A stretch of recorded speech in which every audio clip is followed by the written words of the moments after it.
আমি যখন 8 তারিখে অপুর সাথে দেখা করছি তারপরে সে আমাকে এগুলো মানে ছেলেটা কান্না করে করে বলছে যে আমার হাতে আসলে কিছুই ছিল না, তখন আমার অবস্থা এমন ছিল, আমাকে যদি বলে যে আমি মার্ডার করছি তাইলেও আমাকে সেটা স্বীকার করতে হবে। আসসালামু আলাইকুম, আমি জানে আলম অপুর ওয়াইফ, আমার নাম আনিশা। আমি গত 26 তারিখ থেকে আজকে পর্যন্ত, আজকে 14 তারিখ, আমি আমার সমস্ত রকমের কথাবার্তা বা একরকম মুখে কুলু পেটেছিলাম। আমি গোটা বাংলাদেশের মানুষের কথা শুনছি, মিডিয়া ট্রায়ালের বিষয়গুলো দেখলাম, কিন্তু সত্যিটা আসলে আড়ালেই থেকে গেল। আমি আজকে কিছু সত্য উন্মোচন করতে আপনাদের সামনে আসছি। বিষয়গুলো হচ্ছে যে অপু, জানে আলম অপু একেবারে অসহায় একটা ছেলে। ওর বাবা মা কেউ নাই, ওকে ব্যাকআপ দেওয়ারও কেউ নেই। ওর মনের মধ্যে শুধু একটা সাহস ছিল যে দেশের জন্য কিছু করবে এবং দেশের জন্য করছে। কথা হচ্ছে যে অ্যারেস্ট হওয়ার আগে, অ্যারেস্ট তো তাকে করে নাই, অ্যারেস্ট হওয়ার আগে গোটা একটা রাত তাকে অন্য জায়গায় কিভাবে নিয়ে যাওয়া হয় বেআইনি ভাবে, সারা রাত রেখে তাকে মানসিক টর্চার করে বিভিন্ন ভাবে ছোট ছোট করে ভিডিও ক্লিপ এগুলো অ্যাড করে শিখায়া এগুলা দিয়ে একটা ভিডিও ক্লিপ বানায় এখন ছাড়া হচ্ছে। এতদিন কেন এগুলো সামনে আসে? হ্যাঁ, এখন এই যে আপনারা এই ঘটনাগুলো দেখলেন, অ্যারেস্ট হওয়ার আগের দিন তাকে এভাবে করে বন্দি করে রেখে তারপরে ভিডিও যে রেকর্ডটা করলো করে আজকে এসে ছাড়তেছে এতদিন পরে। হ্যাঁ, এগুলোর উদ্দেশ্য কি? এগুলোতে কার লাভ হইতে পারে?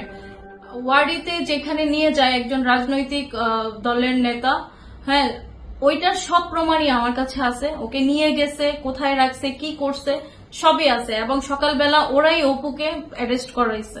ঠিক আছে, অপু একটা মামলা খাইছে, অ্যারেস্ট হবে, খুব ভালো কথা, কিন্তু এই যে বেআইনি ভাবে যে ঘটনাটা ওরা ঘটাইছে, একটা ভিডিও ধারণ করছে, এই উদ্দেশ্য ছিল যে অপু একটা উপদেষ্টার নাম এখানে নিয়ে আসে। অপু কিন্তু ভিডিওতে কোথাও বলে নাই ওকে কেউ পুশ করছে, কোন উপদেষ্টা পুশ করছে যে তোমাকে চাঁদাবাজি করতে হবে, আমাদেরকে চাঁদার টাকা এনে দিতে হবে। অপু কিন্তু কোথাও এগুলো বলে নাই।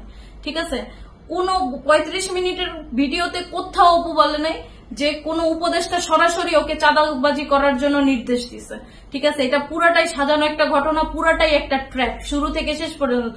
নাইলে বাংলাদেশে এত এত কিছু ঘটতেছে, এত এত সমস্যা তৈরি হইতেছে, তারপরেও তো অন্যদের তো এত হাইলাইট হয় না। মনে হয় যে হাজার হাজার মানুষকে ও একাই হত্যা করছে, এরকম একটা ট্রায়ালে ইচ্ছা করে অপমান অপদস্থ, এগুলো এত মিথ্যাচার। 4 দিন রিমান্ডে যখন ছিল তখন পুলিশ বিভিন্ন ভাবে ওকে হচ্ছে গিয়ে ব্ল্যাকমেইল করছে শুধুমাত্র একটা নাম প্রকাশ করার জন্য, সেটা হচ্ছে উপদেষ্টা আসিফ মাহমুদ সজীব ভুইয়া। এখন ও এইটা নাম স্বীকার করানোর জন্য তাকে 2000 পুলিশ হত্যা করছে, সেই মামলায় ফাঁসাই দিবে এরকম হুমকি দিছে। বলছে যে 4 দিন রিমান্ড এটা তো কোনো ব্যাপার না, যতদিন রিমান্ড লাগে আমরা নিব, আমাদের কাছে এটা কোনো ব্যাপারই না।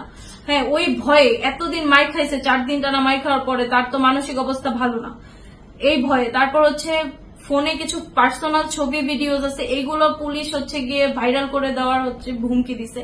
এই বিষয়গুলো দেখায় ভয়ে ছেলেটাকে একেবারে শেষ করে ফেলছে এরা। এই যে এত অত্যাচার, এত এই কয়েকটা দিনে যত ঘটনা ঘটছে সবই হচ্ছে একজনকে ফাঁসানোর জন্য, সেটা হচ্ছে আসিফ মাহমুদ সজীব ভুইয়া। ওনার নামটা নিতে পারলে যার স্বার্থ হাসিল হইতে পারে তাদেরই এই ঘটনা, তারাই এই ঘটনাগুলো ঘটাইতেছে। আমি যখন 8 তারিখে অপুর সাথে দেখা করছি তারপরে সে আমাকে এগুলো মানে ছেলেটা কান্না করে করে বলছে যে আমার হাতে আসলে কিছুই ছিল না, তখন আমার অবস্থা এমন ছিল, আমাকে যদি বলে যে আমি মার্ডার করছি তাইলেও আমাকে সেটা স্বীকার করতে হবে। আমি এতদিন অপুর যেন ক্ষতি না হয়, সে একটা নর্মাল জীবনযাপন করতে পারে, সেই উদ্দেশ্যে আমি ছুটছিলাম। ভাবছি যে একটা প্রবলেম পড়ছে, ইনশাল্লাহ সব ঠিক হয়ে যাবে, কিন্তু দেখি একের পর এক প্রবলেম। এখন আর মুখ বুঝে সহ্য করা যায় না, আর চুপ করে বসেও থাকা যায় না। আমার জীবনেরও নিরাপত্তা নাই, আমার হাজবেন্ডের জীবনেরও নিরাপত্তা নাই। আমি চাই এই সব কিছু বন্ধ হোক, এবং আমার এরপরে যদি কোনো ক্ষতি হয় বা আমার হাজবেন্ডকে অন্যায়ভাবে অন্য কোনো মামলাতে ফাঁসানো হয়, আমি কিন্তু চুপ করে বসে থাকবো না। আমার কাছে কিন্তু সব প্রমাণ আছে।